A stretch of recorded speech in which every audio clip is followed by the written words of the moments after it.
আল্লাহ তাআলার ঘর দয়াময় মালিকের সবচেয়ে প্রিয় ঘর। আল্লাহ এই ঘরকে ভালোবেসে কত নামে নামকরণ করেছেন। কখনো আল কাবা, কখনো আল বাইতুল হারাম, কখনো বাইতুল্লাহ, কখনো আল বাইতুল আতিক, আবার কখনো আল কিবলা বলে নাম দিয়েছেন এই ঘরের। হ্যাঁ, এটাই বিশ্ব মুসলিমের কিবলা।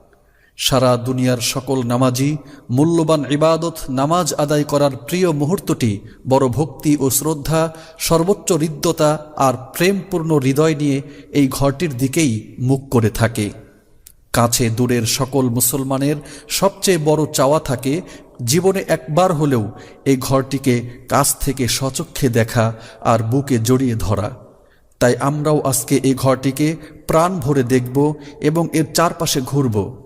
হজের সময় হাজী সাহেবেরা এবং উমরা আদায়কারীগণ এ ঘর তাওয়াফ করে সাফা মারোয়া সাই